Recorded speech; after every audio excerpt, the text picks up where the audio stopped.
Final Fantasy VII Part 3. I thought I'd knock out another little chunker of it tonight. Probably not as long apart as the last two, hopefully. It's probably not a bad thing necessarily, but anyway, that's the camera here. Let's get into it. So my thought for this time was to uh, get up to Junon. Probably not go through Junon because that part's a little longer, and that's honestly one of my probably least favorite parts of the game for some reason. It's like the whole military parade mini game thing. And, yeah, I was never a big fan of that part, but and part of it might just be that it takes a long time to get through too. Yeah, for this part we have a long flashback as soon as we go into Calm Town, and then traveling through the Mithril mine. Uh, we'll try to get Yafi, and that might be it for this part. So it might be a somewhat shorter one. The flashback probably will be the part that takes the longest to get through. Um, yeah, we'll get going on it as soon as the save loads. There we go.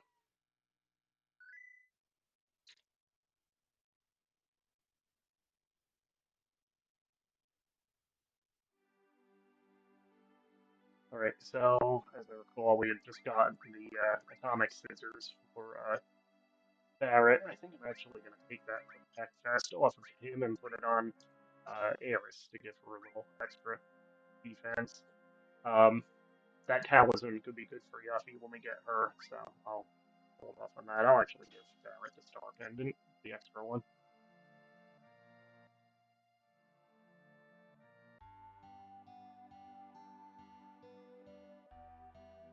Put it on my shoulder if you want to. You're probably small enough.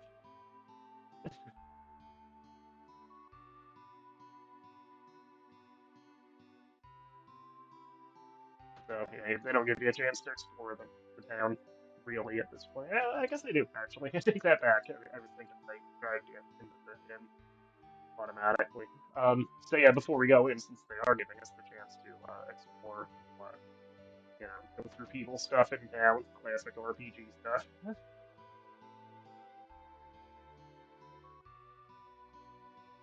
Yeah, you're full of it.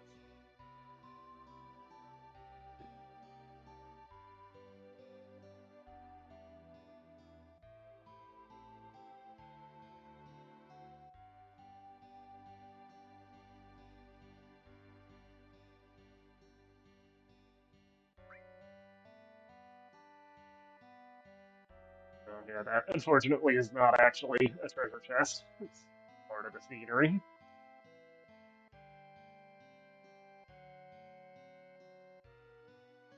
As good as the pre-rendered backgrounds look, and they really do look good in this game. Like, still, they look good. This guy keeping his dog in the closet for not good. Huh?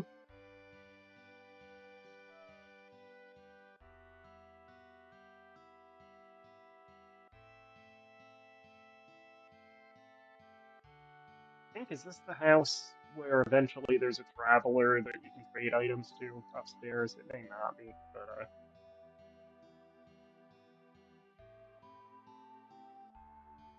did actually lock you in the closet once accidentally. In my defense, she went in when I was, putting something in the closet. I didn't see her go in, so I closed the door. And like an hour later, I went past the closet and heard her. So that was an accident. I think these are the same kids from the mansion in South Figaro in Final Fantasy VI. The Chung Chung Chung Chung Magic Hack Armor kid and his sister. The Y McClock sister. Alright, so I think this house upstairs here has a weapon for a character we're not going to meet for a long time. I don't know why. I never really did understand why they put this here so early in the game because the Peacemaker is a weapon for Vincent, and we're a long way from getting Vincent. We won't get him in this part of the game. This run probably won't even get him in the second one, or the next one rather.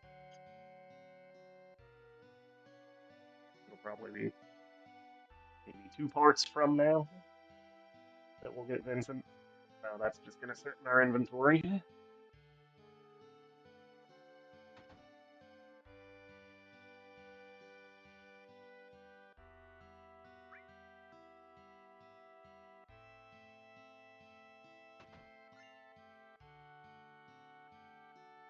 But he likes hiding a single ether in their closets. Actually, this might be the guy that can trade items too.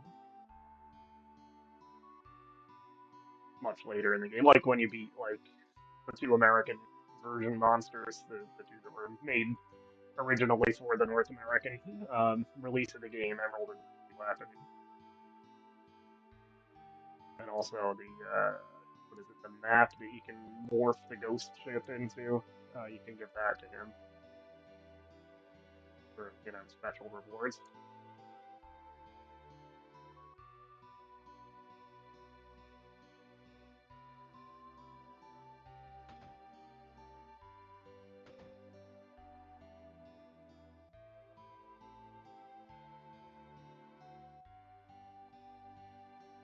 Right, take a hint.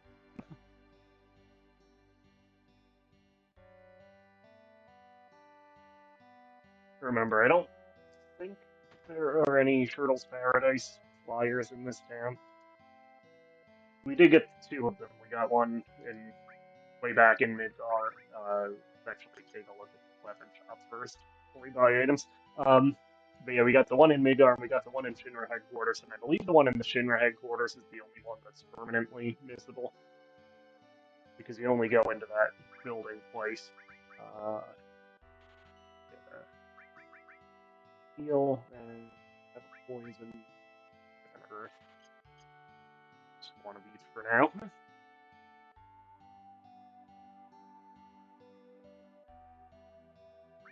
So the Mithril Saber and the Cannonball we don't need because we've already gotten the Hard Edge and the Atomic Scissors for Cloud and Barret, respectively. And actually, we don't need the Full Metal Staff because we got the Striking Staff for Eris.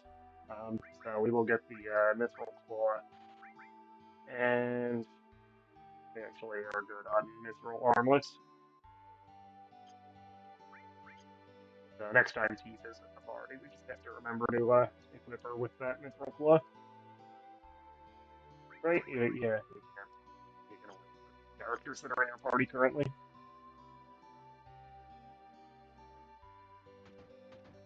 That's everything. Alright, so let's do the flashback scene. Kind of a cool design town. It has like kind of a medieval theme going with the like crenellated outer wall and the tower there.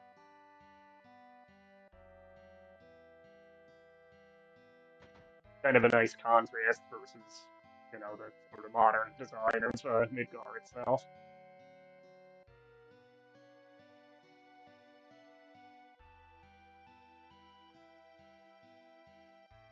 Just call me Cloud, Mr. Strife if you're nasty.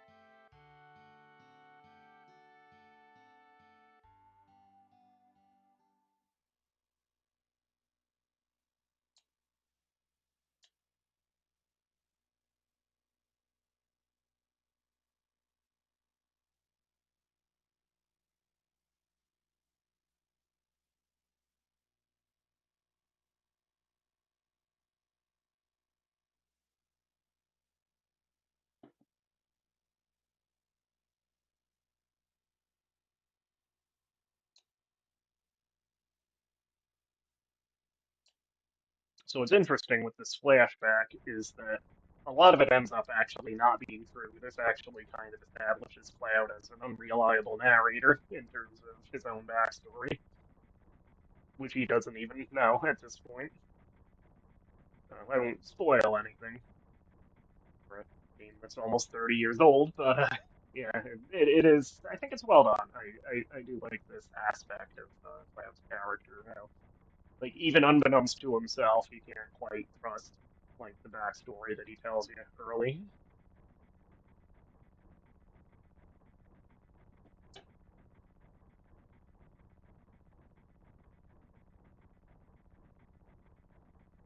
At least he doesn't call Cloud chicken wuss like Cypher. Oh, Final Fantasy VIII.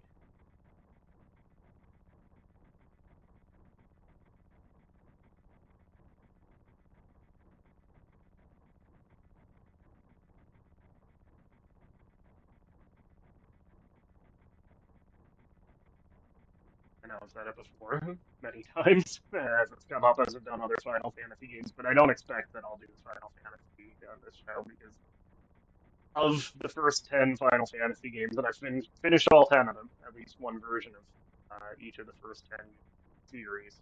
Um, I would say 8 is the only one that I have a negative opinion of. There are still good things about it, like, and certainly the soundtrack, and the Remastered soundtrack's as good as any of them. But yeah, most of the characters I don't like. Quist is, as far as the player characters, I think Quist is like the only one I actually can sort of tolerate. Yeah, bad writing, bad mechanics, that stupid junction system. And yes, I know how to use the junction system. I know how to exploit the junction system, which is what everybody says. Oh, you just don't know how to use it. You don't know how to exploit it. Yeah, I do. It still sucks. uh, and again, the story to me is not nearly, and the story and the writing and the characters aren't nearly good enough to make up for the bad mechanics. This is actually where we briefly get Sephiroth as a playable character in this flashback, and we actually get young Cloud, who technically is kind of a separate character as well. Sephiroth's not actually controllable. Uh, Technically, he's a playable character. And actually, a lot of times, Cloud gets knocked out by that dragon. Usually, he'll take like the fire breath attack, and he only has 100. The young Cloud only has 140 hit points, so he usually gets KO'd automatically. That's I think one of the few times I've played this part where he actually is still standing at the end of it.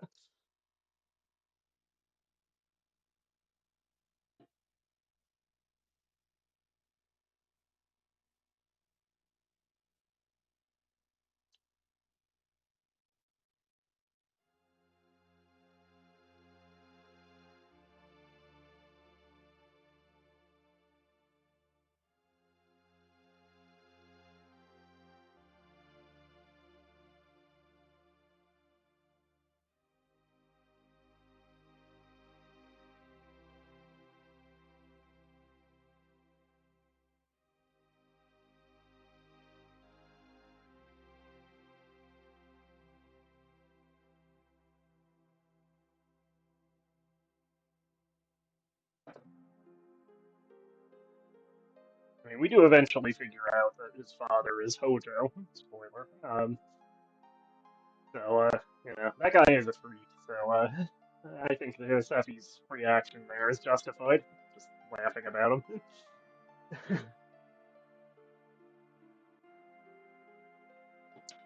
Oh, actually, right here.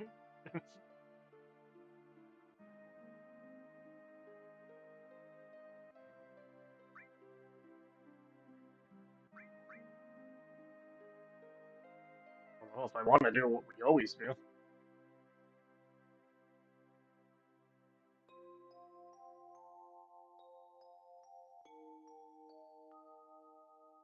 Yeah, who can't resist the contrapposto stance? Ancient Greeks were all about it.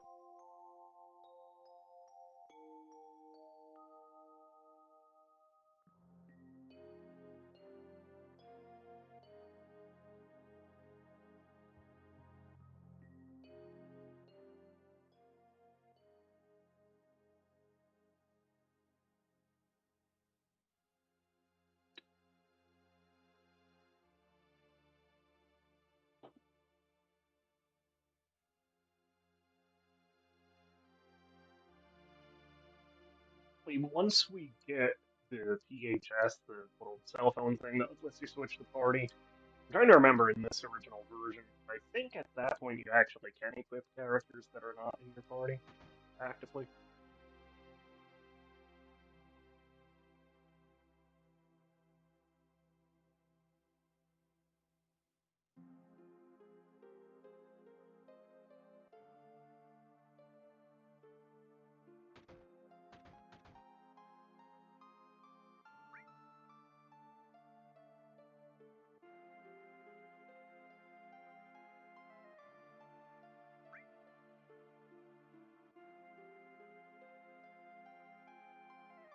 It's cold.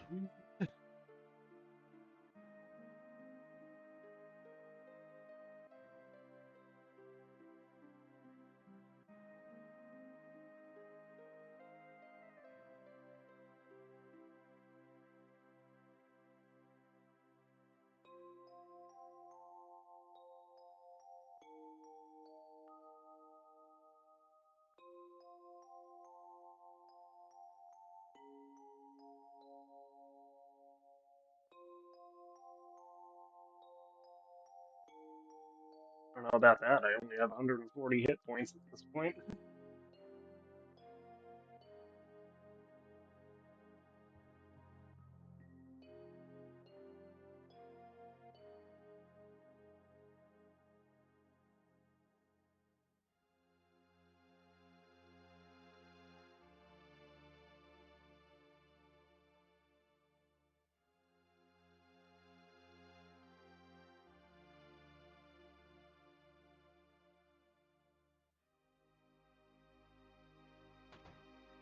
I think this is Tifa fast here.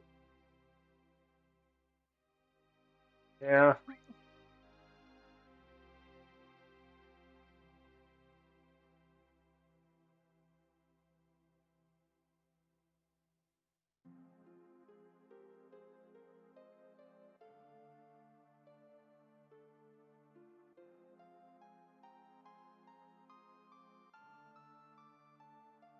there's a couple of hot spots that you can get different dialogue.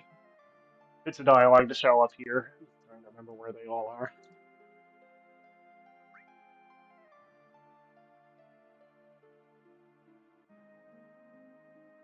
Yeah, I jammed on it.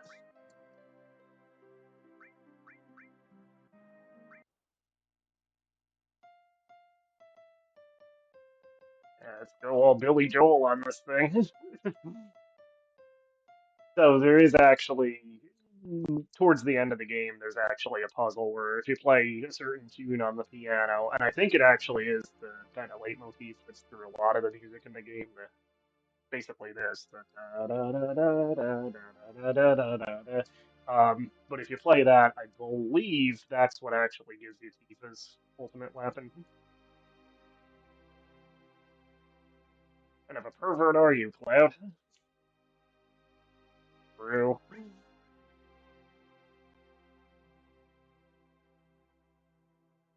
Well, I mean, I still have them if you want those back. Thank you, Abby. Thank you for rubbing your face on my nose.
I don't think we ever find out anything more about Tifa's other suitor here. Unless it was that Johnny guy, because he pops up a few times. Maybe it was supposed to be him.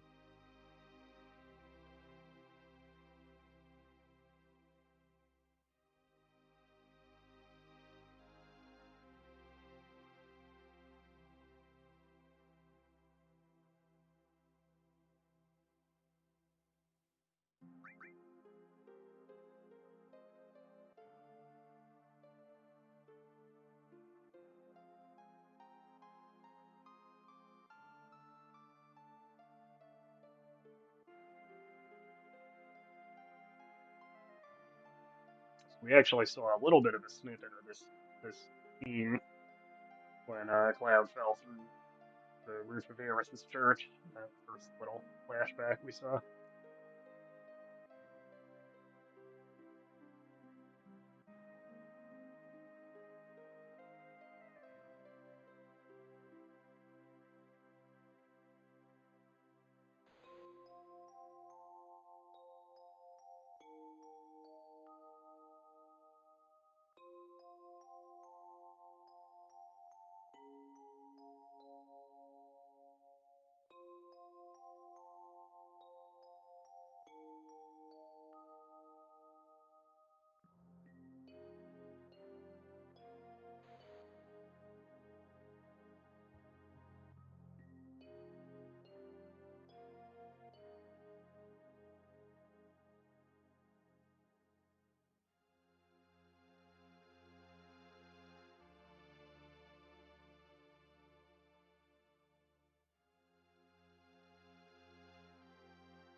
That photo will actually become a plot point later on.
unfortunately, neither young cowgirl Tifa nor that other soldier actually fight in this part, but you can actually see what Sephiroth has equipped.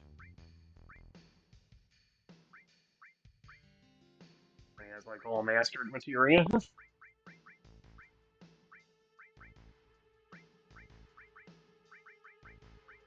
Although not a huge variety, he just has like two standard white magic materias and like the regular elemental ones. But yeah, you can eventually get that. You can get two strings for yourself.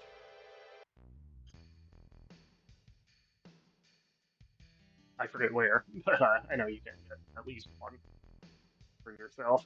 If it's like stealing or morphing an enemy, you get more than one.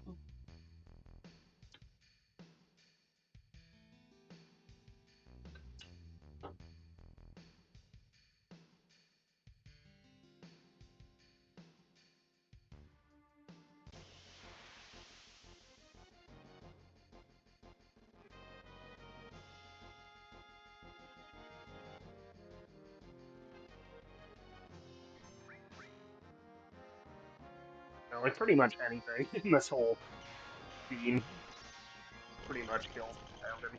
Almost one hit.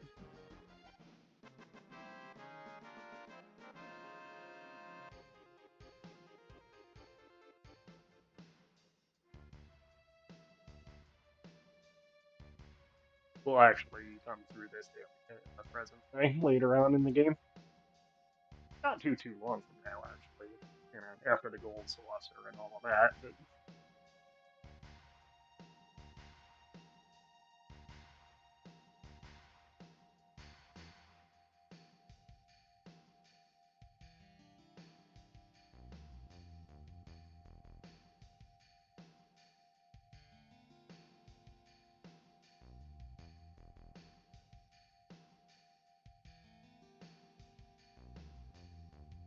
it has a nice ambient sound. It actually kind of sounds like the Nerd in Elder Scrolls games.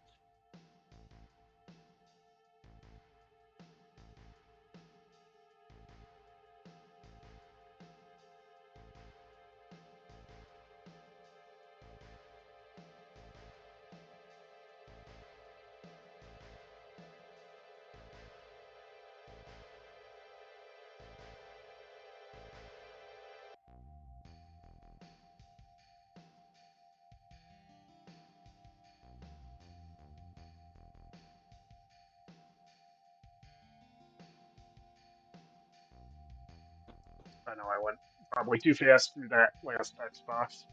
I read fast, so I usually go through the text boxes fairly quickly anyway, even if it's a new game. But one that I know as well as this one.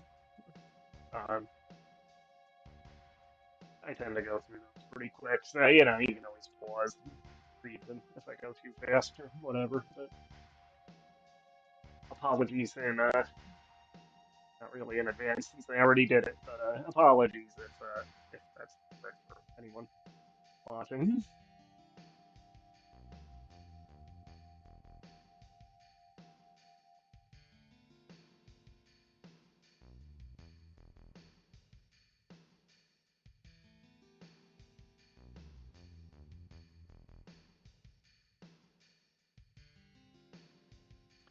At some point, now that we're doing this one, I'm thinking the next long form game I'd like to do, the next multi-parter, probably Final Fantasy IV. I'd have to pick what version to play. I last played the Pixel Remastered version of that.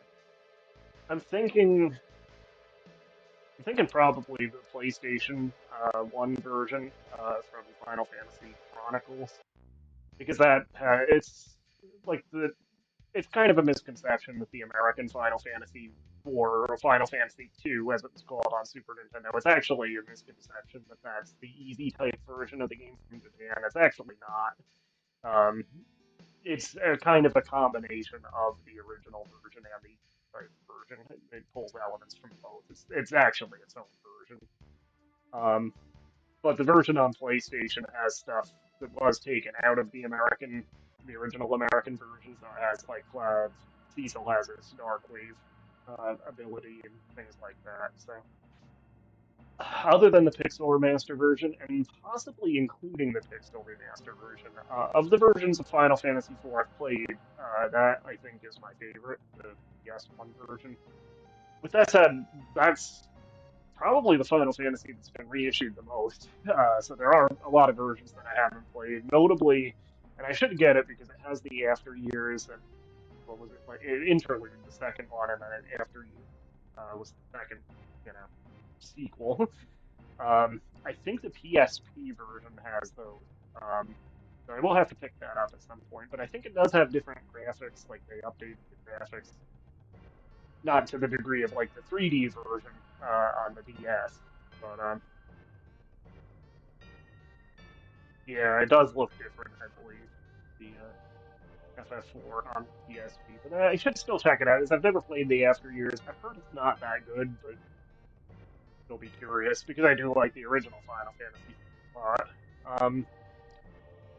But yeah, like I mean, if I did hook up the Switch to record from, I could do the full remaster. But I'm thinking probably the PS1 version because that does have all the original graphics and such, um, and things that were left out of the original American version. So yeah, probably that whenever I get around to doing Final Fantasy IV. Once we're done with this, then we'll have other stuff in still. There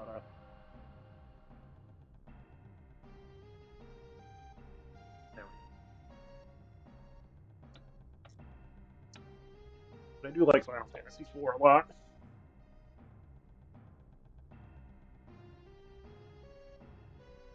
I think I'd rank that as my third favorite Final Fantasy game. Six is obviously number one, my number one game, period. I would put this second, I think. Final Fantasy VII, and then Final Fantasy IV, and they are very close. Seven and four are very close. And actually, I've only played through it once in its entirety, because I hadn't given it a fair shot after being so burned by Final Fantasy VIII. And at the time, I've come around a little bit on Final Fantasy X. I didn't like 10 very much at first. I've come around a lot on that one, actually. It's still not among my. I don't think it's even in my top five, but it's not as bad as I thought it was. So I give 10 a pass now. But yeah, between 8 and my initial reaction to 10, I was kind of so burned by those two that I never gave 9 a fair shot, and I played through it for the first time in its entirety last year. And 9 is great. 9 is wonderful. I would actually put that in my number 4 spot, and it's pretty close to 4. Like if I played through 9 a few more times, I could see possibly it could actually bypass 4 on my top ranking list. Um, because I've only done it once, I'm not going to say for sure that that would happen. Maybe it would stay in that number 4 slot, but yeah, I like 9 a lot. Like just good story, great characters. The characters were all the things that the characters in 8 or not. You know, charming, memorable, all differentiated. Uh, I yeah, I really like 9, and I would like to play through it again at some point.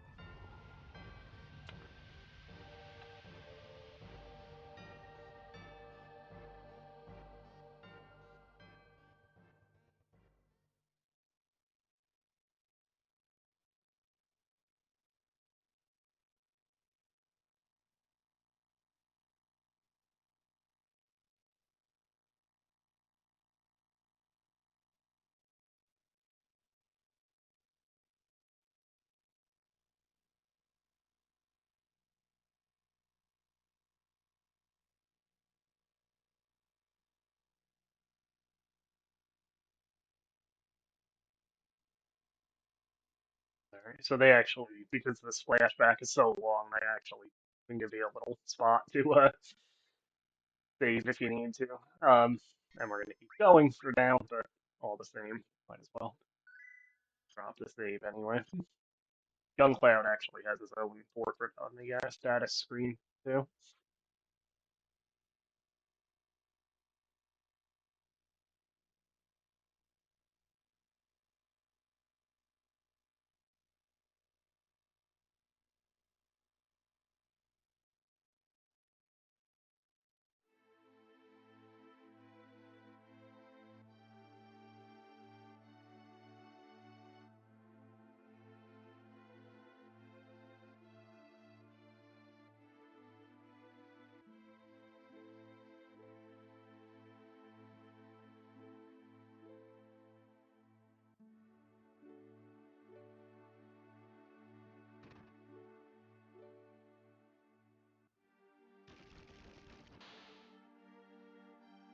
later on we do come into this mansion in the present day also, and this is actually it's actually a dungeon basically.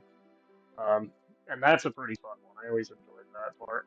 I don't remember if there's anybody who walks in the other side rooms now.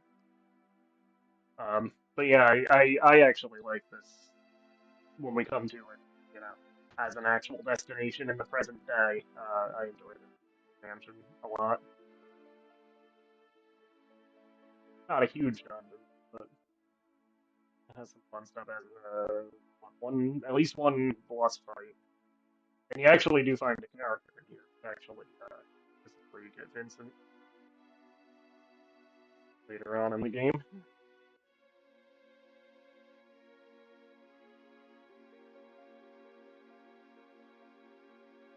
Alright, nobody in those rooms.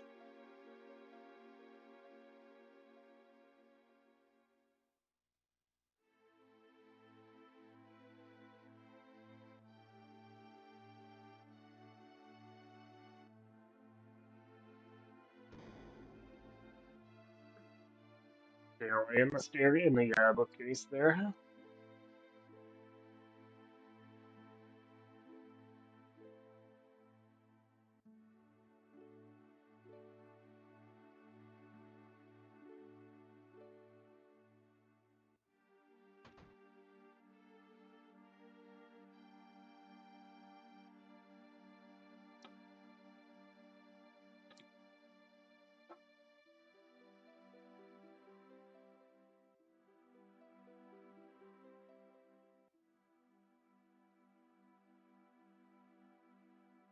Use of Mako Reactor 1 approved for use. Redundant? What's redundant?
Come on.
Incidentally, this screen right here with this dialog box is what I post every Mother's Day on my social media. It's just perfect for that.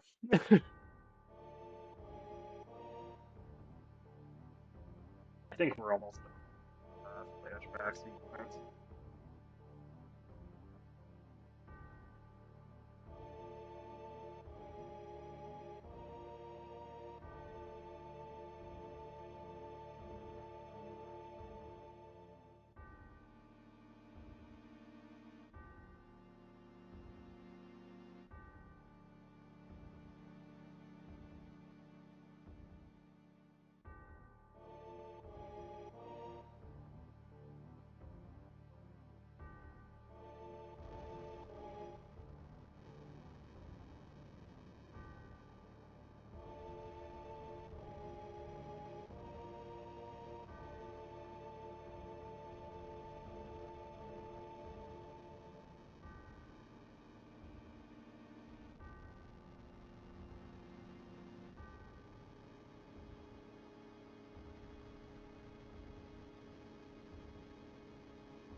Iconic, iconic image right here. In fact, I think is this in the box even? Yeah, this is behind disc three on the dual case of the original game. There we go. See it there. This one has the promo art of Aerith standing in front of the airship. And then disc two, it's just on the little plaque insert thing, so there's no artwork behind that. That's where they fit disc two and the manual for a 3 disc game.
Yeah, I have to say, Cloud, you're pretty bad at this body darn thing.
think this is the only subtitled cutscene, FMV cutscene in the game.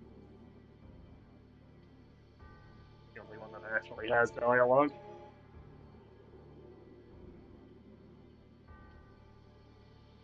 Unless you count, like, the text in the car. He had one in the Shinra building, so on the last part.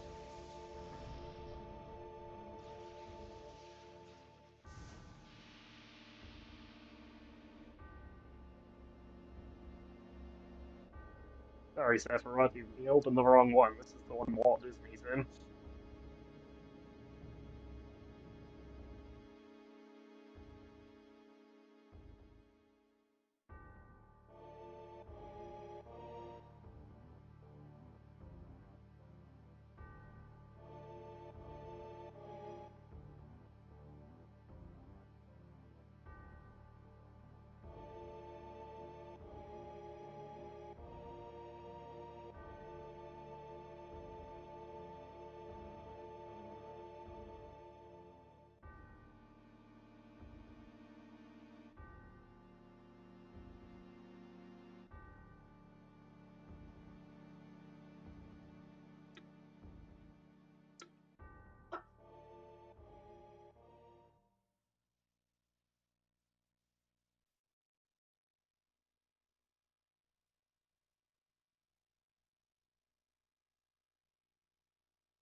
Fake news.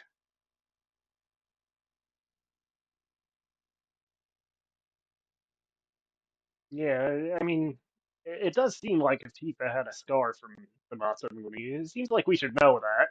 I mean, considering how little she wears, you'd think we'd notice a giant jagged scar on her.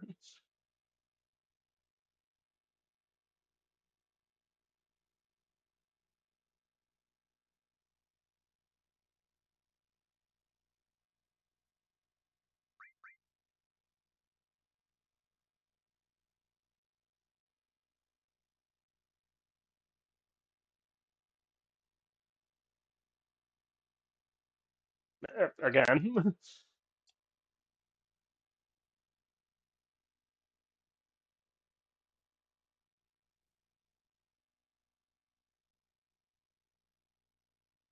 What a fascinating story.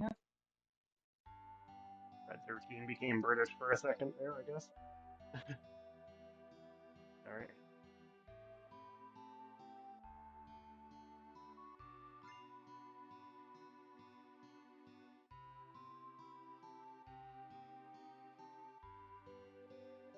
So that stands for something. It's actually, I believe, an actual like Japanese abbreviation for like a cell phone service or type of cell phone or something like that. I forget what PHS stands for offhand, but that's what you can use to switch party members when you're on the world map. Yeah, go ahead and tell me. Uh, yeah, that's all. No, already?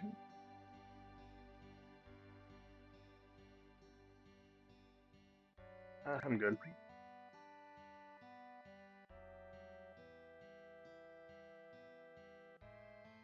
think we talked to everybody already.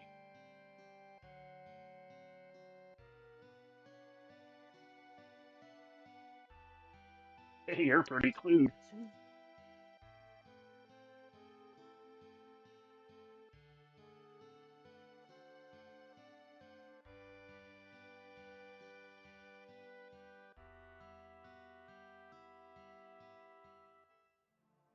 So I am gonna, just so I don't forget to, and yeah, I guess you can in this version. I was thinking possibly you could swap characters or equip characters rather without swapping them, but but I will put that mithril claw on Tifa just so I don't forget later. But I am gonna go back to Paris for now because she's actually a level behind. The characters, I believe, do gain like residual hit points even when they're not active in your party. I think. Maybe I'm making that up, but anyway. So our next stop is the Chocobo Farm,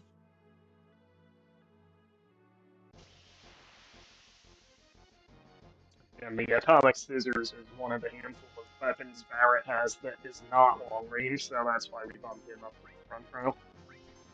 Um, and actually, this thief guy possibly can steal from us, so we want to go first. Mantra Magic, the enemy skill we got at the very end last time, is basically a non-elemental magic attack that hits all enemies, and that's nice, especially early in the game, because our ore materials are not leveled up, so we can only cast most spells once per battle on all enemies. We can only cast it on all enemies once. Mantra Magic is always an all enemies attack. And again, it's non-elemental, so it can hit enemies that are, you know, might absorb certain elements and things like that, or be immune to them. So there's the Chocobo Farm. That's our destination.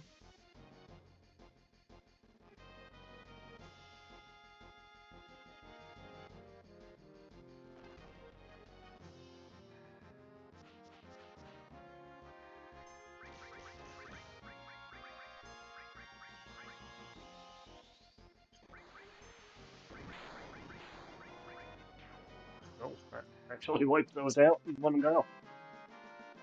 The Monster Magic early on in the game is very good to have. That's why I wanted to make sure to get that attack. We're actually low on gil, so I want to fight a few battles. You can see the Chocobo tracks on the ground there. Another set here. So let's do like 2 or 3 more battles before we go into the farm, just to get a little extra scratch.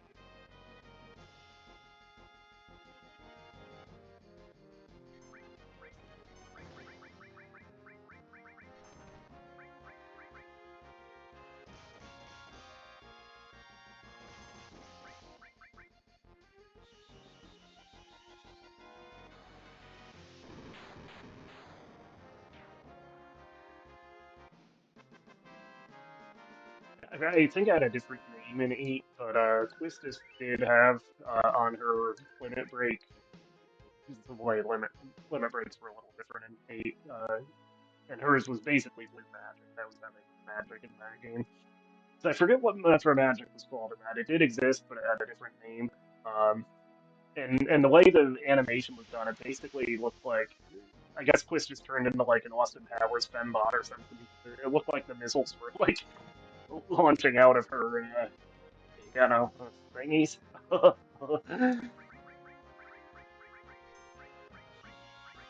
Yeah, very, very strange. But I actually like she was the one character I actually liked in 8. It wasn't like there were definitely parts of her story that were not well written, but I did like Twistis, and I liked that she was the black or the blue mage. I usually like blue magic as a kind of rule of thumb. One of my favorite abilities. Just across the board in all Final Fantasy games, whether I didn't like how it worked in with Tamari's overdrive in 10, but otherwise, like in 5, which introduced it, 6, where it was Strago's ability, 7, where it was on enemy skill, and even 8 with Quistis's Limit Break, and 9 with Quina. I love Quina in 9. Um, so yeah, that's one of my favorite abilities, I think. And of course, eventually you get Midgard and White Wind, which are worth their weight in gold for really any game they appear in.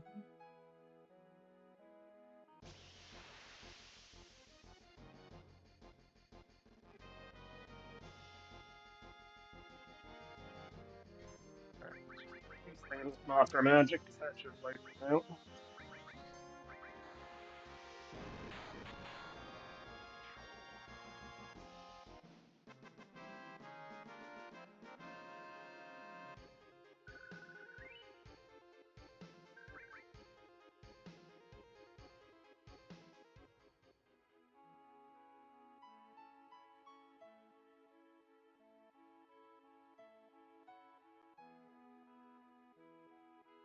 One more battle.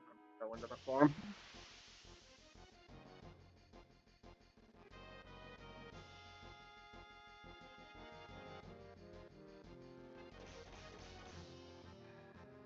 These keep getting back attacks, and of course they get bonus.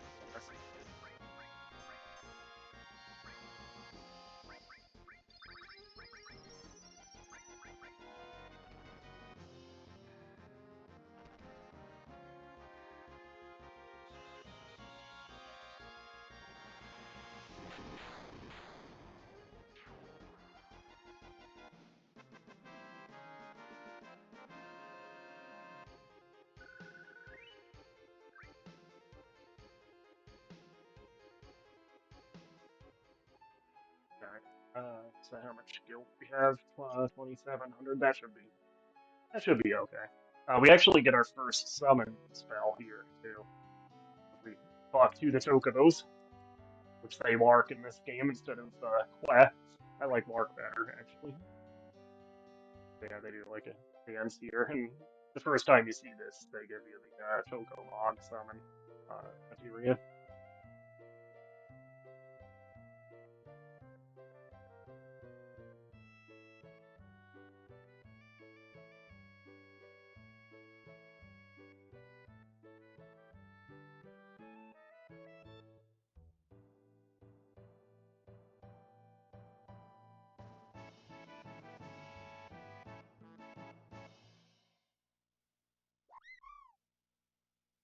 Nice. All right, so let's actually throw that on Eris. Actually, let's put heal on her too. And actually that Earth one, I'll save the Earth one for whenever we have Red back in the party, because I tend to put more materia on him than on Barret. I tend to use Red as a little bit of an all-arounder, kind of divided between magic and physical fighting.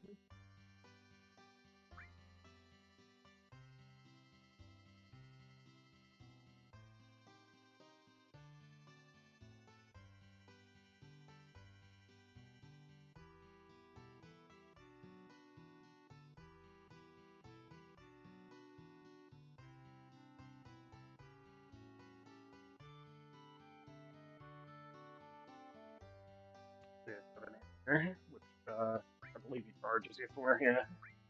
But 100 gil, that's fine.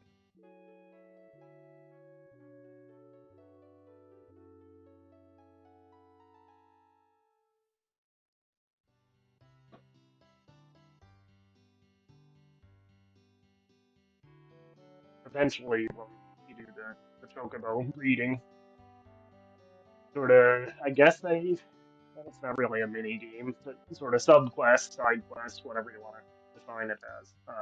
But this is where that takes place.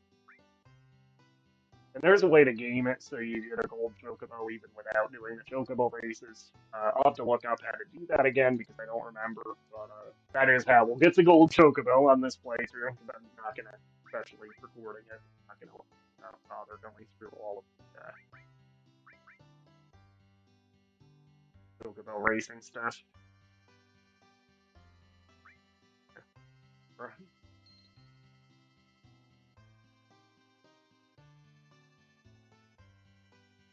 actually forgot that was that expensive. Um,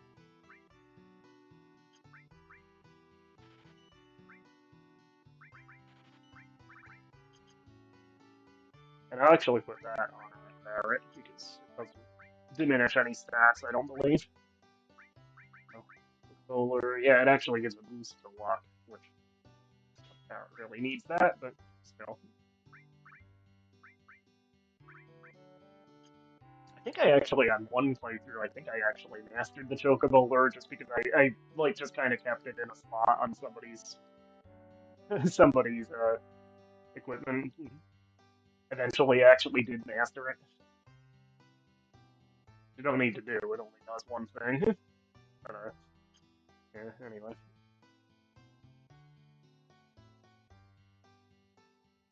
all right. So Chocobo tracks right here.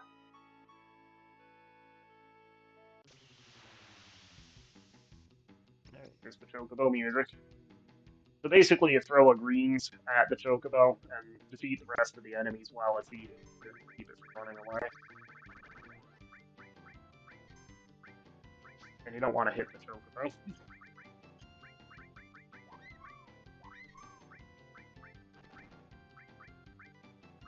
So we don't want to use monster magic.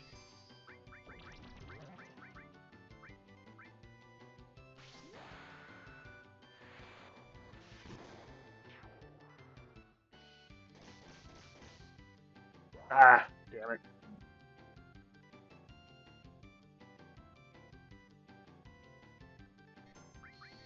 It's almost worth, stringing for the more expensive greens so that chocobo sticks around longer without running away. At least you still get experience.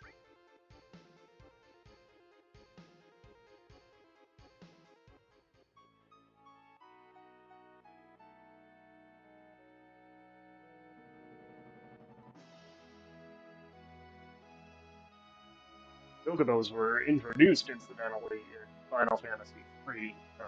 That is real Final Fantasy III, the one on NES, not Final Fantasy VI. Um, Obviously, they were in 4 and 5 also, but yeah, 3 was the first one that actually had chocobos. And Moogles were actually originally designed for Final Fantasy II, and for whatever reason, they changed them into beavers in the final version of the game. Yeah, throw the things first. Yeah, the beavers in Final Fantasy II were actually supposed to be Moogles originally. I don't know why that was changed. And it's in all versions. It was in the Japanese version that they were made into beavers.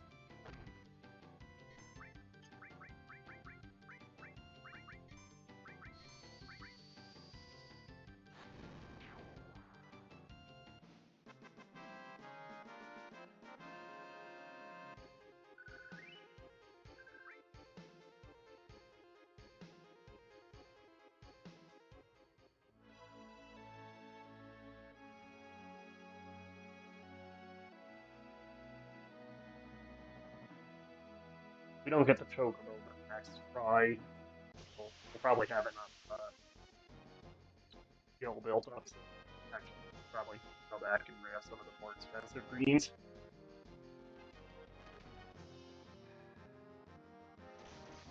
Alright, actually has Fury status.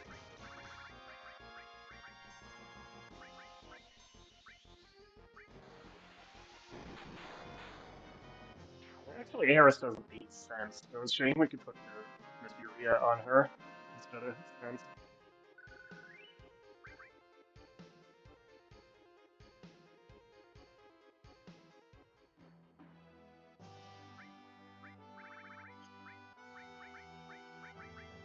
I'll actually wait to get Eris Fury status until we're out of this area. So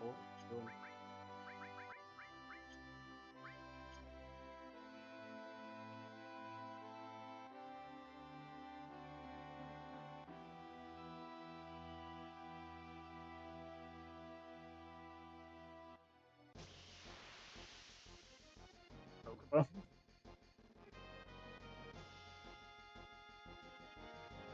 I think this thing actually does try out. Oh, I was gonna Earth Materia.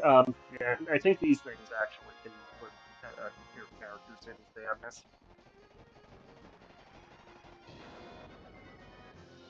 Yeah, there's our first summon spell. It's actually a good one too. Pretty effective, and it randomly stops. And randomly, it also does a stronger attack. I don't know what the odds of it happening are, but randomly you'll actually get Fat Chocobo, in which the Fat Chocobo from Final Fantasy IV falls on the enemies. But yeah, the regular version, maybe the Fat Chocobo version too, but the Deathblow version does random stuff. Alright, so go the greens.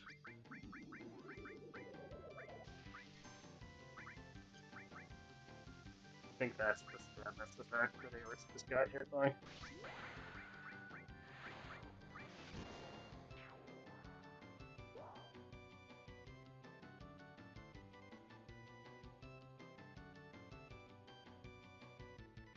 Oh, then now she throws the greens. Great. Well, let's get back into the farm and get the good greens.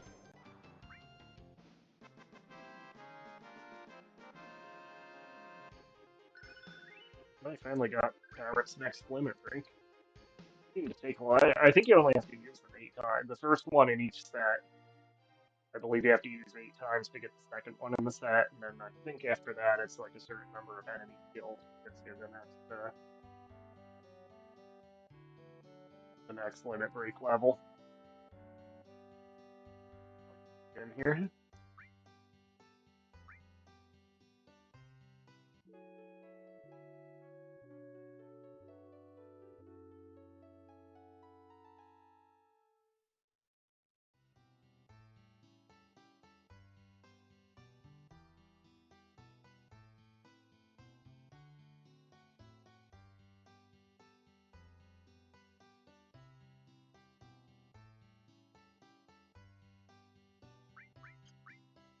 Let's go ahead and sell the weak greens here. We don't that. And we can get rid of decent old equipment too.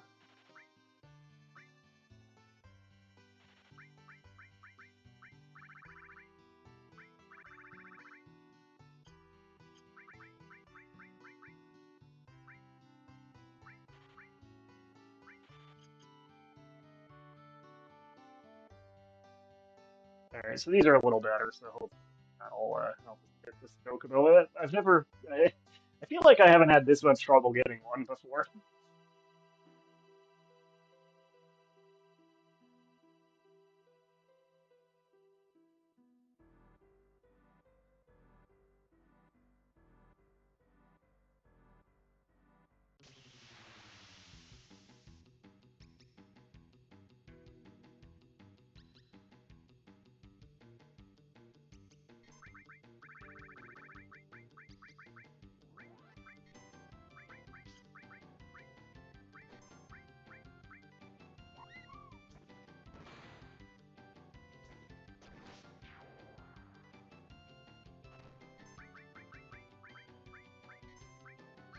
Got this one.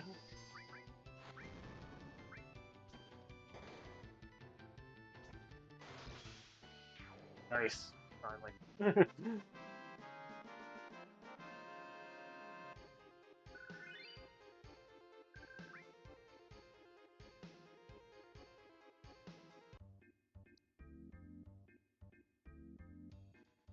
So yeah, eventually you can buy space in the farm, and then you can actually keep Chocobos. But for now, they're single use, and that shadow there is why we wanted one here.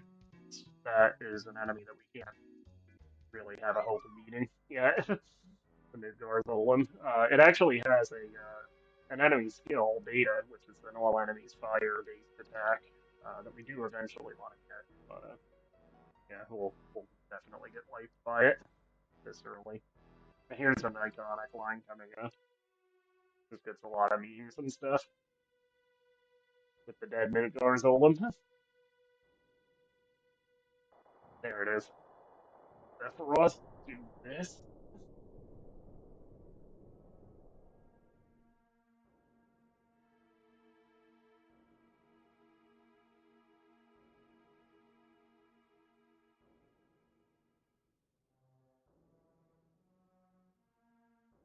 And now we go into the Mithril Mine. Let's actually see what other parity. I think everybody's about even now. Yeah. I'll stick with Aerith and Varus for now, I guess. But maybe on the other side of the Mithril Cave, we'll swap them for a while.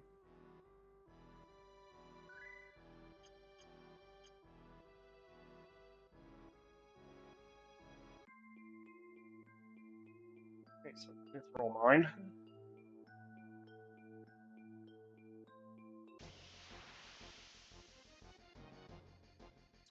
think something here has a fire breath.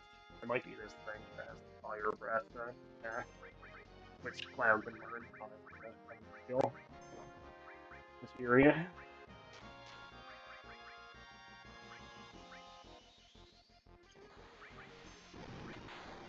I still got to put Earth on Earth.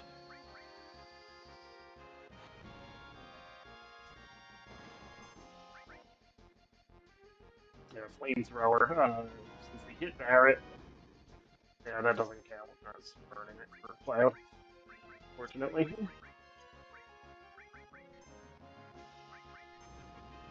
There we go. Now we got it. Cloud does like a little skin. When he learns the skill. I assume the other characters do too. I just pretty much always have enemy skill as like a permanent thing on Cloud when I play this game. That's a single enemy fire attack, as you could probably guess.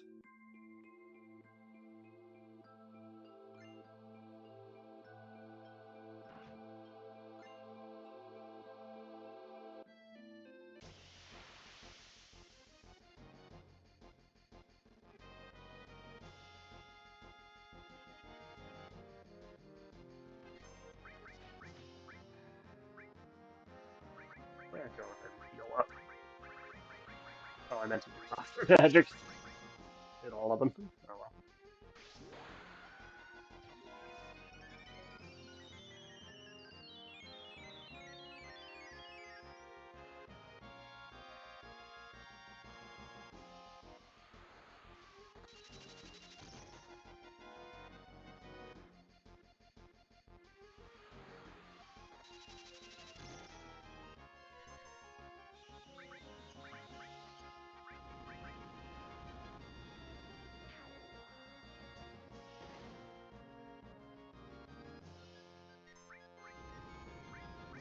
Mind Blow, there its second limit break damages MP.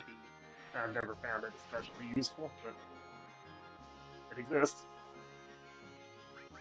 Death Blow, when somebody tries to blow you up, not because of who you are, but for different reasons altogether. This is a death blow, Jerry! Who got the final death blow? Because that Hawaiian guy, I think he had it done.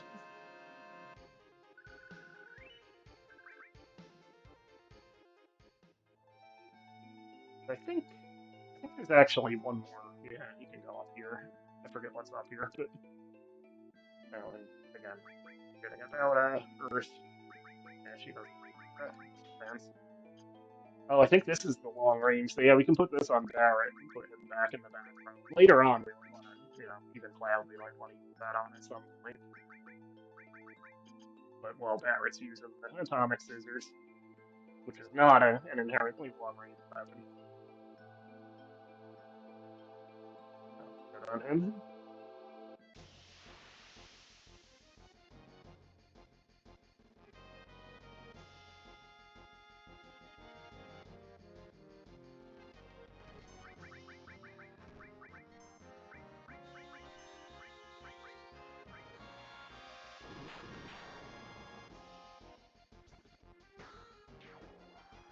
Oh, nice skill shot, Eris. Guess that's why it's called the striking staff, right?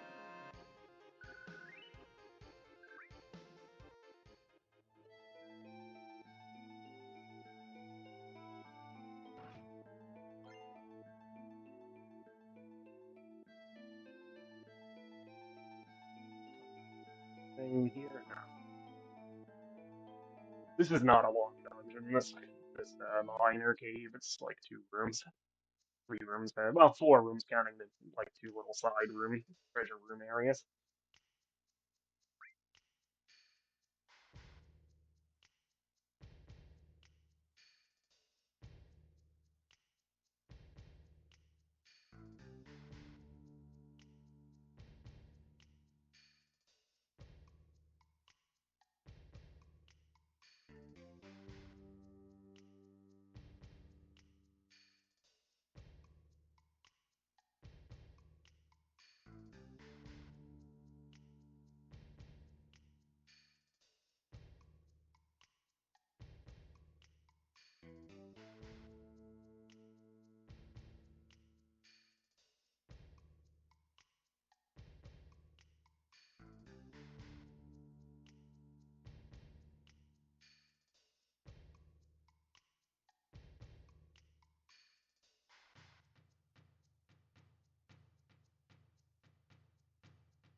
as the late great Scott Hall would say to that.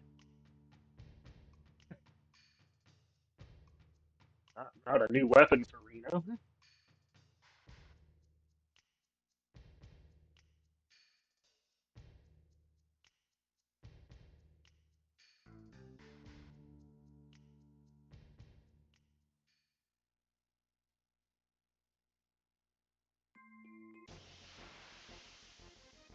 One step to hit the battle.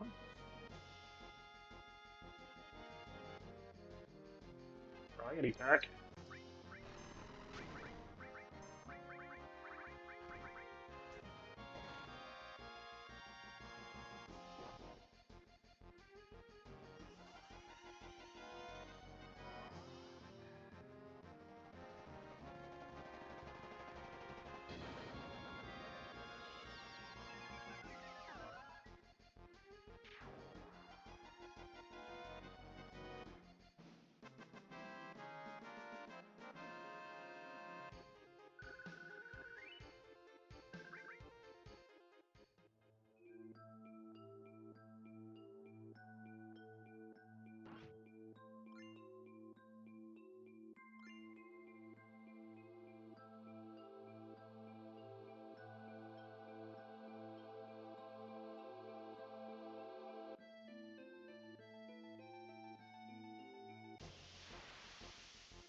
One step from the door. You get the battle. And,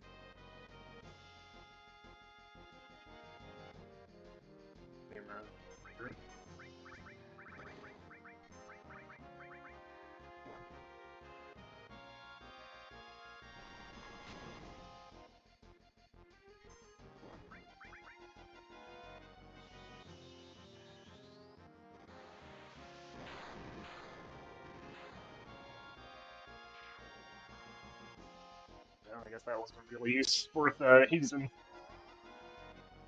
summon spell after magic.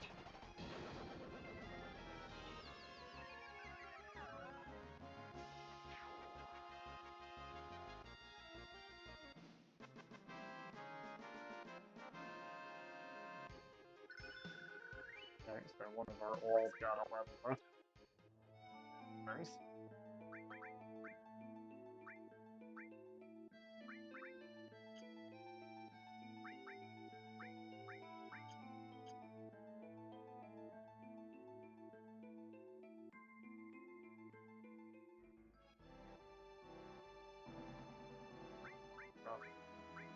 Do we have a 10? You have one 10. But actually, four condors nearby, and might as well do that real quick while we're here, and then we'll look for Yafi. And could be close to calling it for now at that point.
Alright, so before we do the mini game, we'll say it again, which is, I think, right here.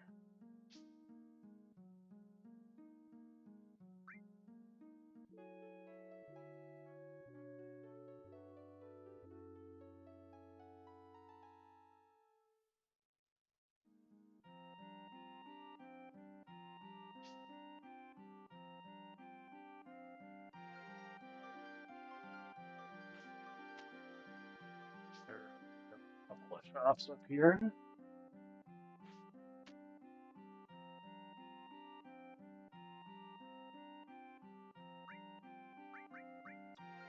Let's actually grab an extra store and an extra ice. We have two of the other elements. So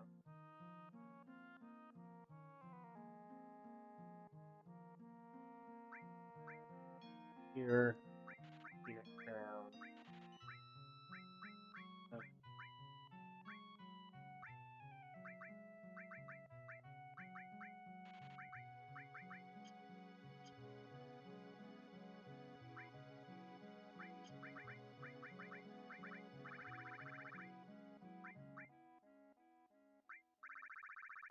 For some reason, eye drops, I forgot about that, but eye drops get like shoved way down the list when you do automatic arranging. Like they're in the middle of the like throwing items instead of the other sort of items. Anyway, so yeah, which is fun using those sources, I think. And you don't want to use any of your sources on Eris for reasons that will later become apparent.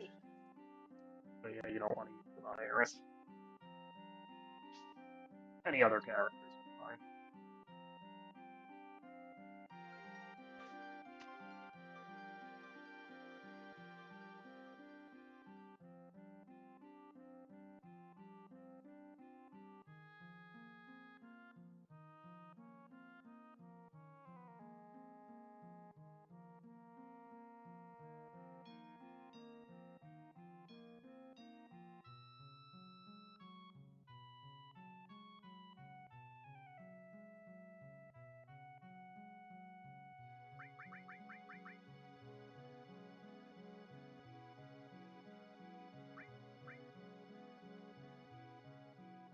$4,000 gil.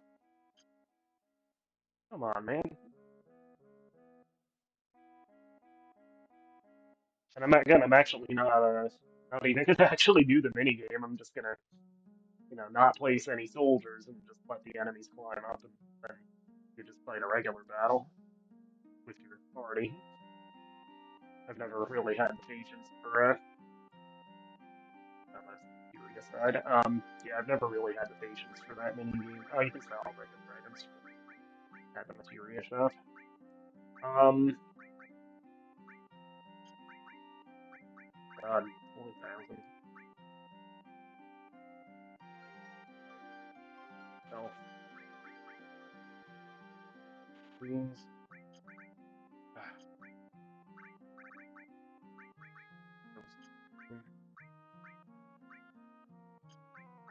Sell for much. They would sell on one of those mythical armlets. Don't do that yet. Okay. Hard bargain.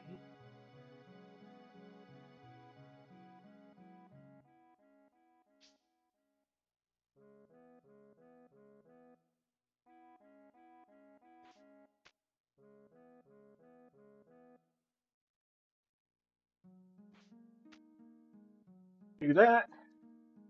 Shows you the condor.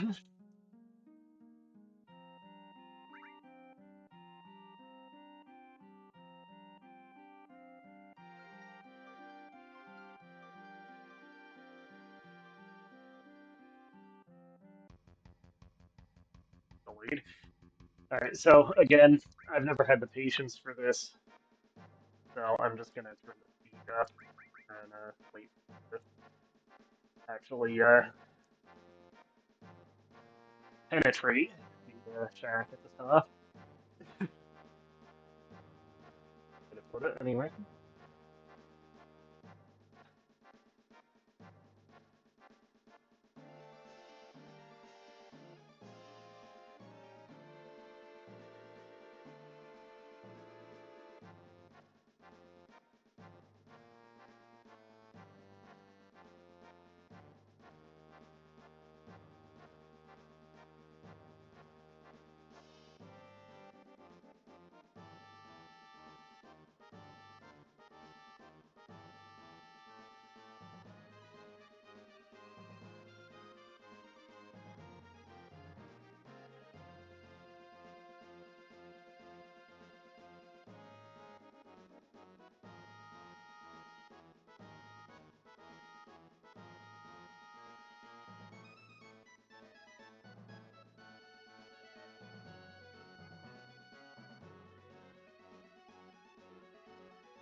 God, they're attacking me.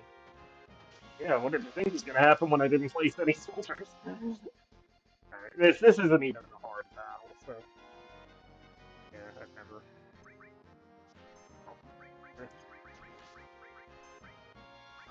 really go through that mini game. It's just kind of a rudimentary strategy thing anyway.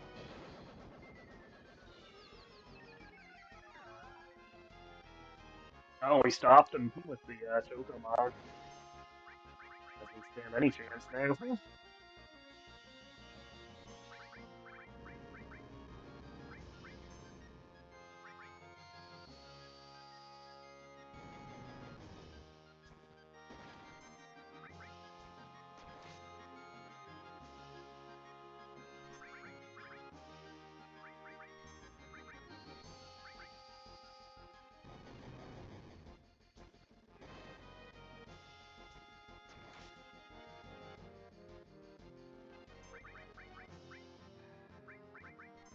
For variety's sake, get on fire.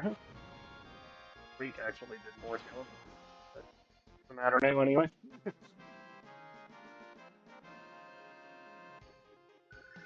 Nice. That's actually a throwing one. Sounds like it should be 11 for Tifa, but no, it's just a throwing item.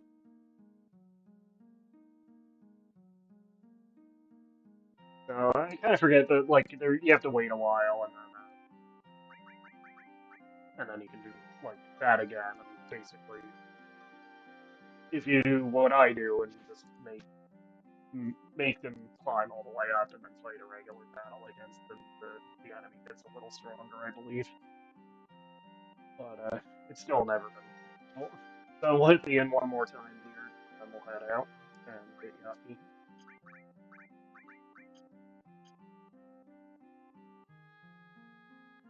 I may actually swap characters at this point, you know.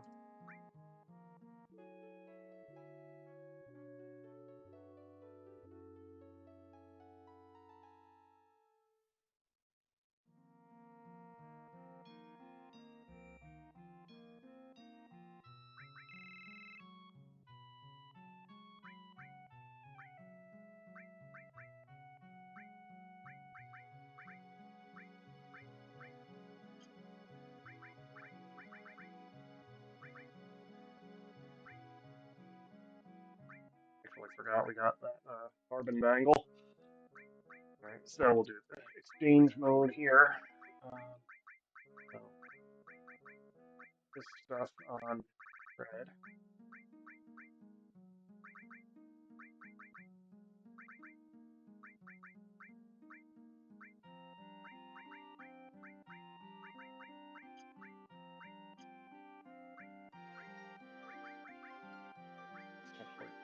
Red restore, also the new restore.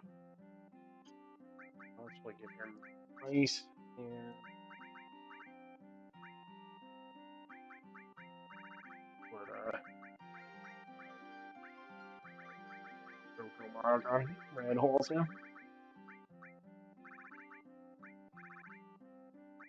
think this still has 2 slots. Put the heal on her because we want to level that up. And, especially if Tifa long range for now. Or in the back row.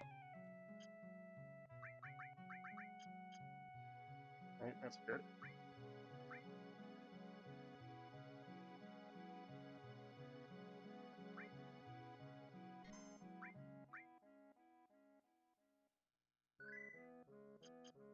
Alright, so we'll get Yuffie, and then we'll see how the clock looks. I don't want to go over 2 hours, I don't think, for this chunk. About an hour 30. A little more than that, but 30-ish right now. We'll see how long it takes for Yuffie to grow up, for one thing.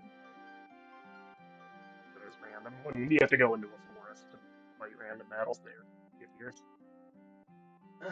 And then you have to like go through a little scene where you have to pick the right dialogue choices to get her to not run away and join you.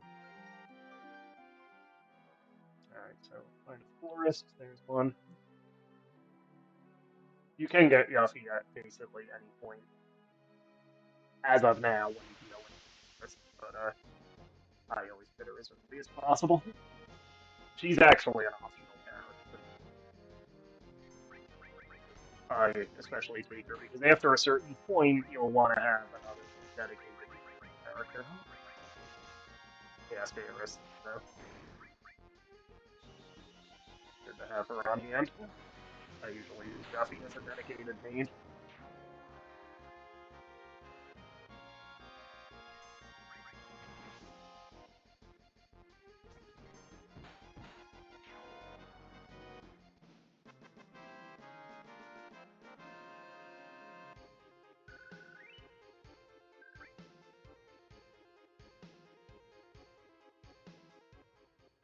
I think I want to give Cloud has all on his restore, right?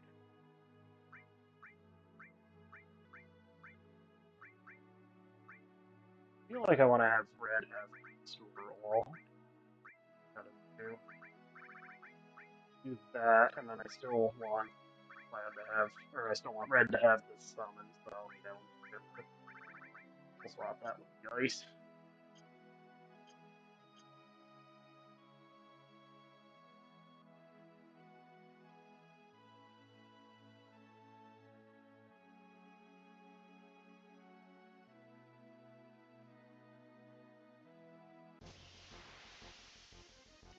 What we got?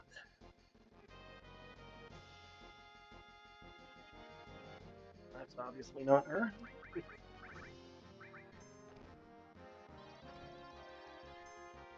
Nice double critical on Deepest limit break.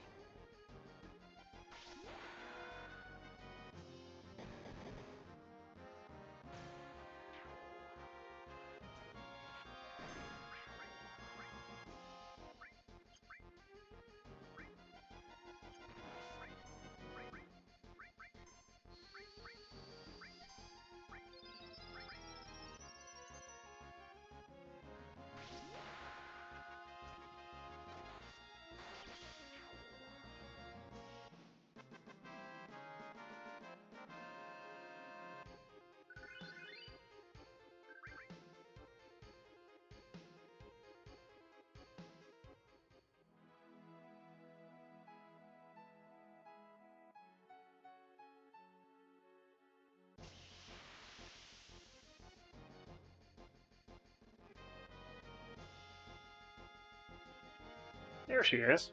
That was easy. Alright, so she's not too difficult, but you can do some damage. So, take her out here as fast as possible.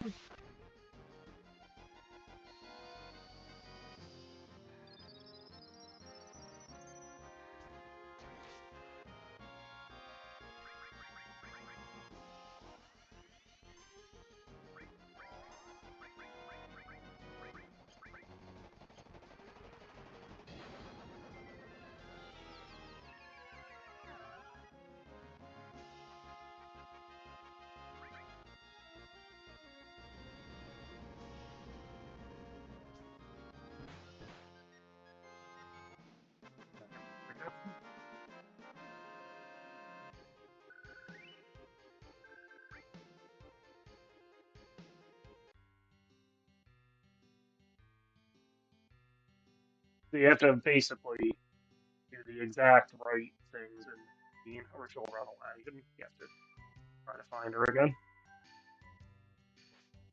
And I'll see if I can do it without dying, see if I remember. I think you have to say no to challenge.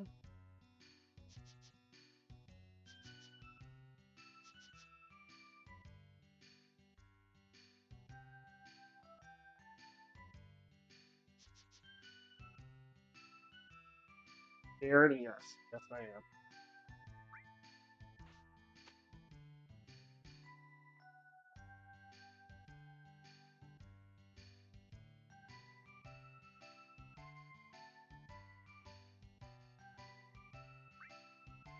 I think you're just a second.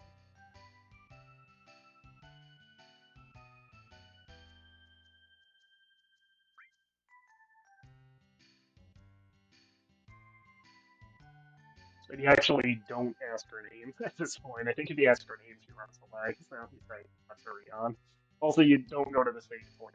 So, but that's just a distraction, basically. We'll say, let's hurry on.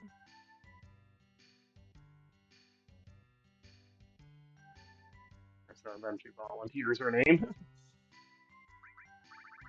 Yeah, opinions seem to be mixed on Yaffe as a battle character. I like her. I like her a lot because again, I usually set her up as a dedicated main. And I like her persona too. I mean, anybody who in their first appearance on screen quotes the Three Stooges, it's aces in my book. So, yeah, I'm a Yaffe fan. I would say.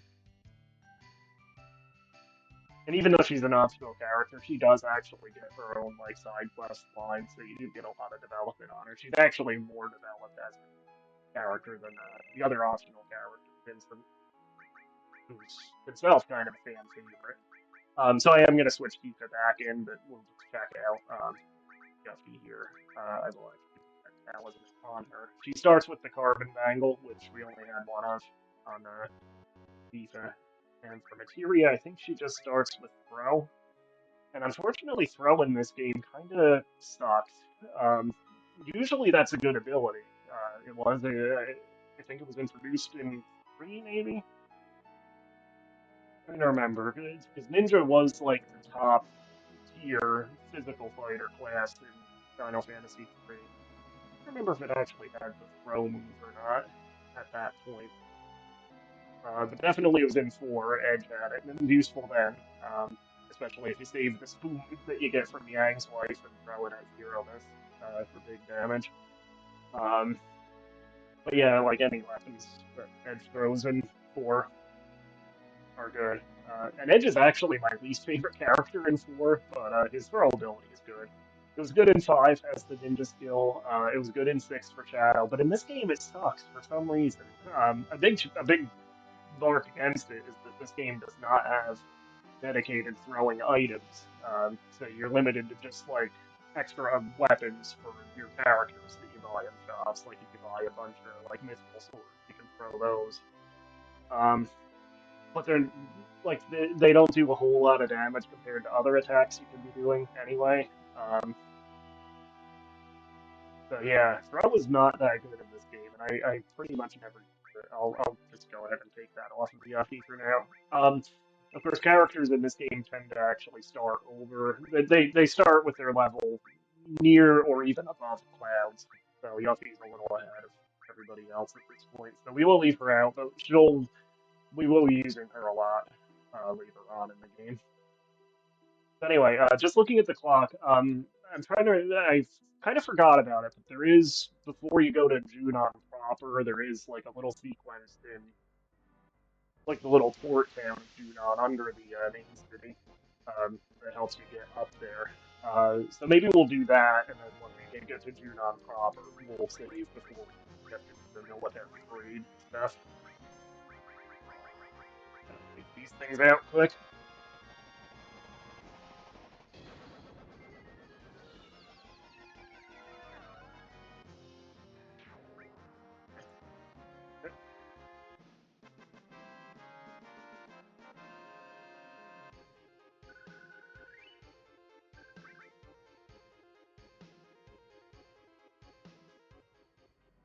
in this game, I would say I like all of the characters in this game. Which I usually like. I like all the characters in six. I don't think I even have one that's the least favorite. I like them all. Uh, I don't really like Andrew 4. He's okay, but he's certainly good in battle. But, like honestly, as far as personality, like the whole wannabe lady kind of thing that Edge does, I've never been a big fan of that type of character. Um,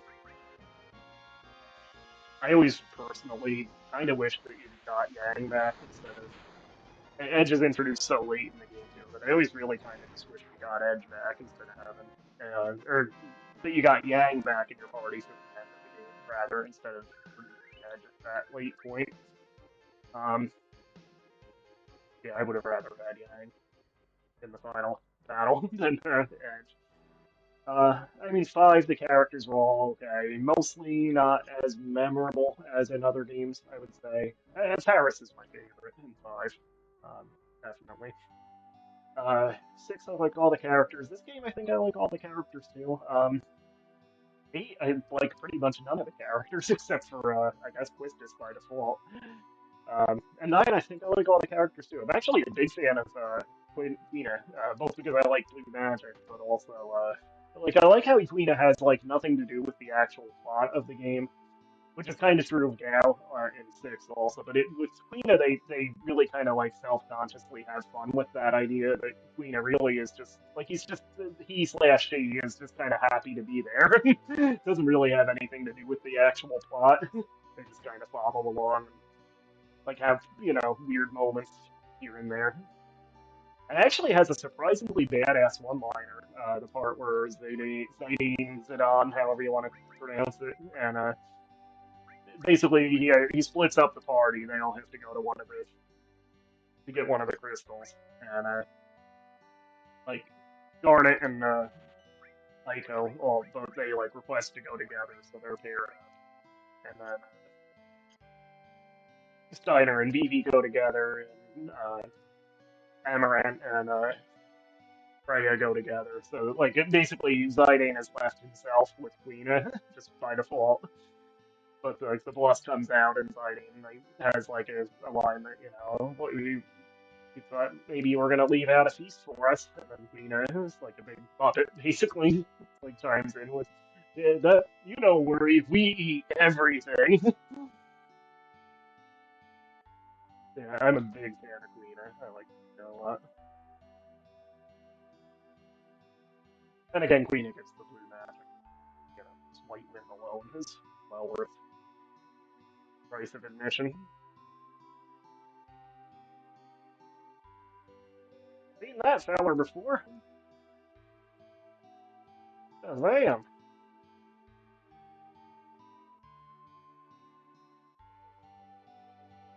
Alright, so basically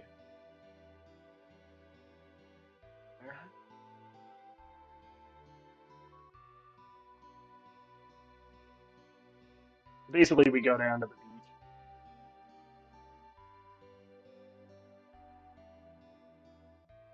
There's actually a boss fight here, and then there's a girl that we have to save. Actually, there's a CPR mini game, and then we can use the dolphin after that to actually get up the journey.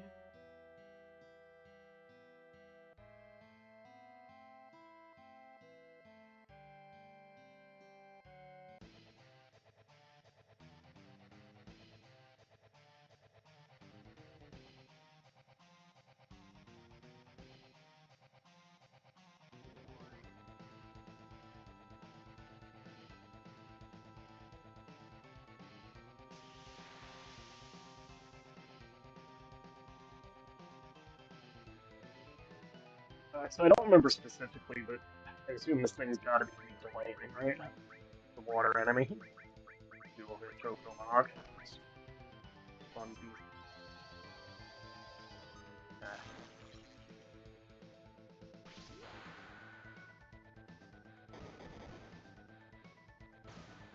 Oh, that actually still counted as critical with two Yaz enemies.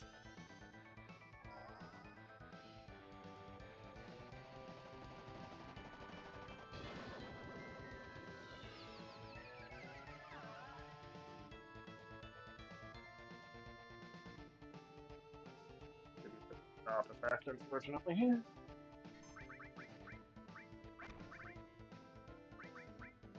Leak isn't going to work because the thing's actually in the air. Oh, actually, Full Slash has a reduced off effect. You don't need that. Oh, well.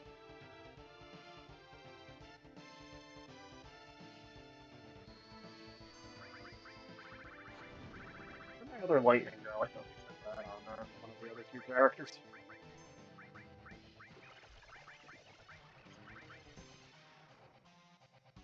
Um, this is like the pyramid thing that does. The bubble just makes it so a character can attack, and it actually, I think it can only be pretty good with magic now that I think about it. Yeah, it has like a fast effect.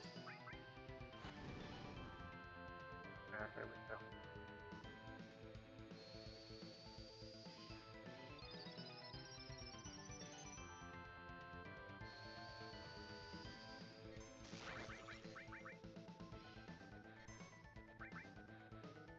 This may hurt. Maybe plus on defense. I guess that's this one. I didn't damage.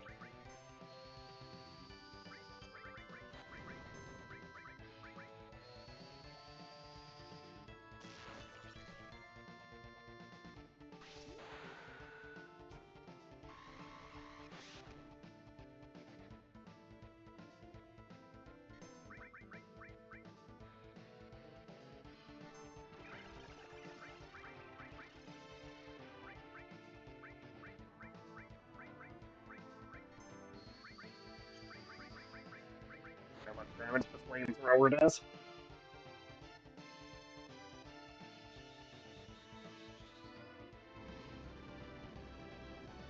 That was a good hit.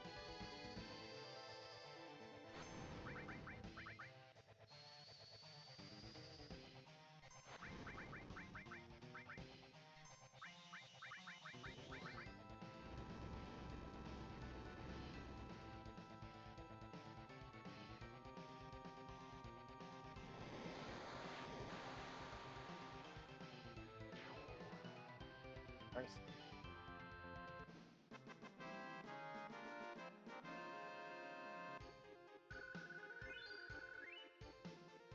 Okay, the power risk will work on Cloud.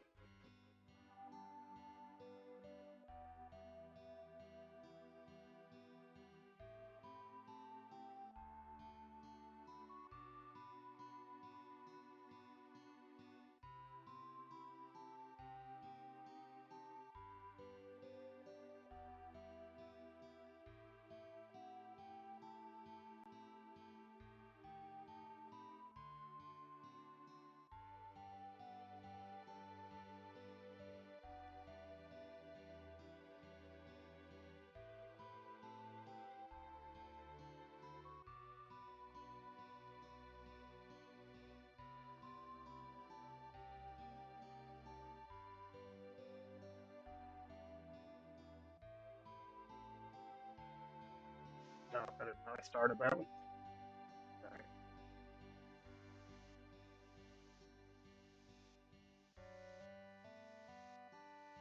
Basically, you just have to time this right when it's at the very, very top of the gauge. I might have even had one notch on that time.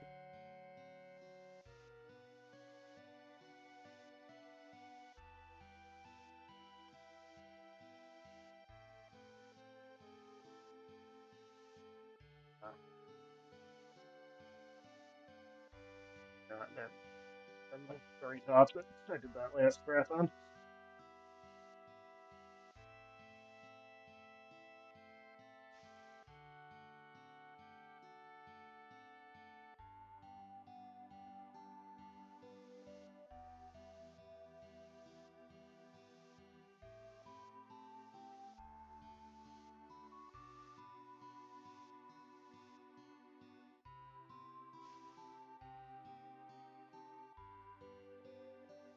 I don't think it's too many breaths you have to successfully do here. Like maybe 5.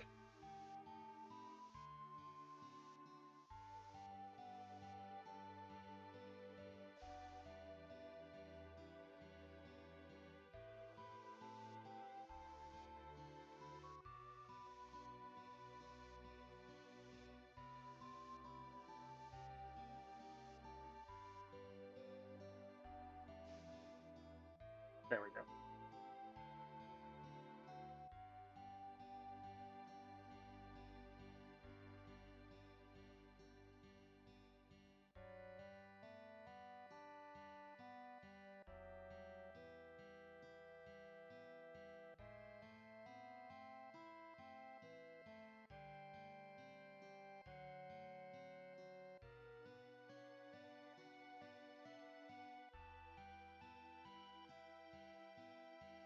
Alright, so I can drop here too. Uh,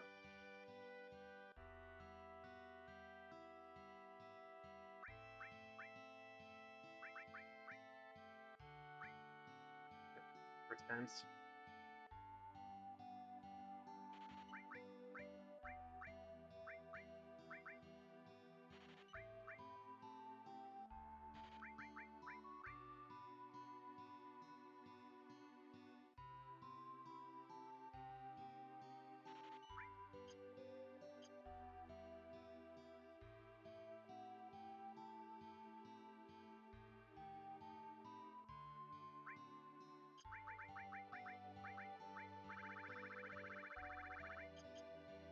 Oh, really? The power wrist here. Uh, this beef at the star pendant. Oh, and what happened to the other plane that I had? Is that still on Eris? Yeah. I actually swap that with those fire. Red as a fire. But lightning tends to, I think, be the most. I don't know if that's actually true. They might not. They might all have, the same general level of utility, but I feel like lightning is maybe the most useful of the elementals overall. Maybe not, but perception.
Nice.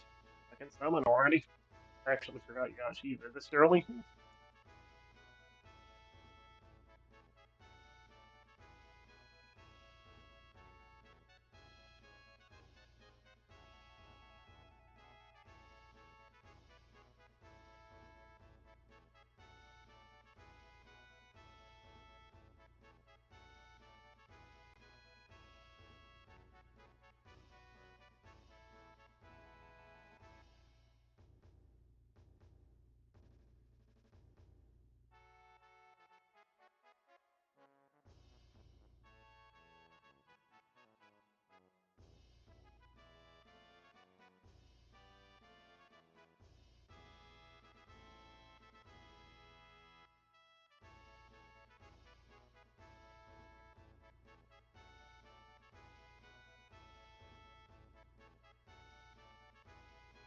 And yeah, let's go off to have girl talk time.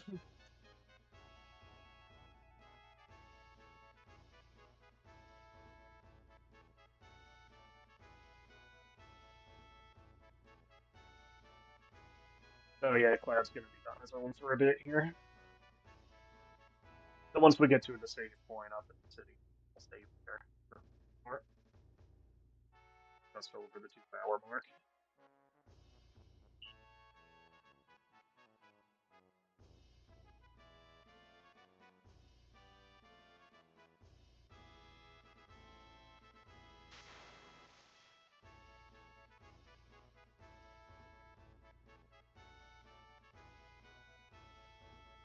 Seems like every game where there's like key items, not even limited to Final Fantasy, but other RPGs too. There's always whenever there's like a key item section in your inventory, there will always be a few like things that your characters get handed during the narrative that end up not being key items. Like I feel like we should have this whistle in our inventory for the rest of the game, but we don't. We have Mookie's bikini briefs for the rest of the game, but not Mr. Dolphin's whistle. So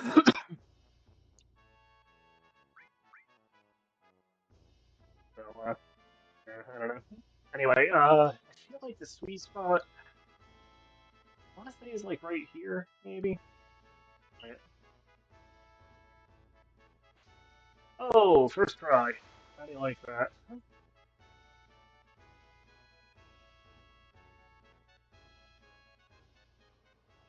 Here's our first look at the island airship.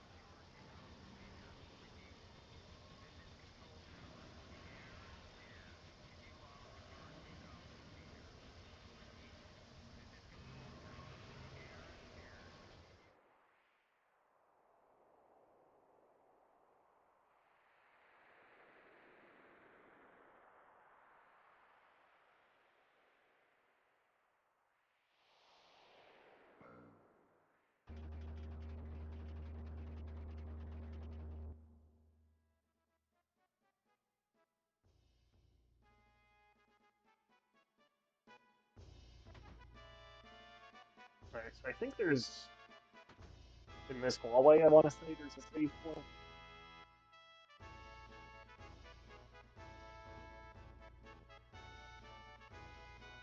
Oh, yeah, not gonna let us go over there now. Yeah. I thought it the first time. I thought I could just go on the door, but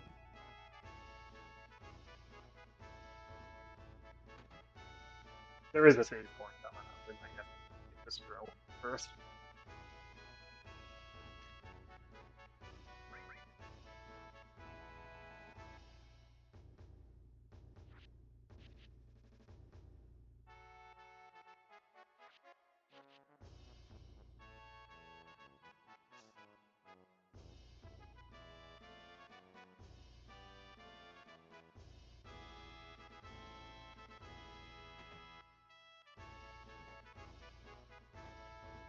This is how we do it. This is how we do it.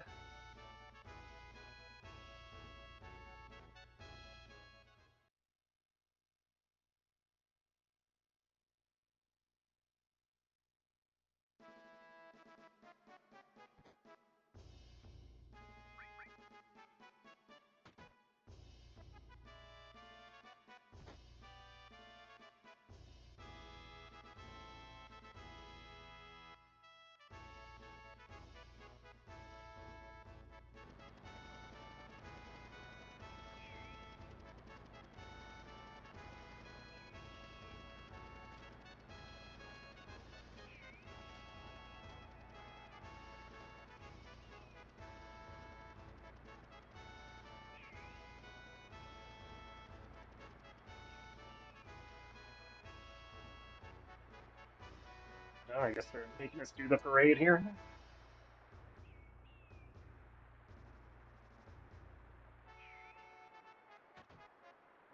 Uh, Alright, so we'll hit the save point, and then we'll call it, right? Parade next time. And the little trail. That'll then put us on the boat across the ocean. Because the first boss fight was Vanilla, and we end up also and I think Florel and the Gold Saucer soon after that, so we should be able to hit most, if not all, of that stuff next time. So anyway, we'll go out for now. Thanks for joining part 3 of Final Fantasy VII. Pick up with part 4 probably very soon. So anyway, hit like, hit subscribe, ring the bell, and we'll see you again. Have a good night.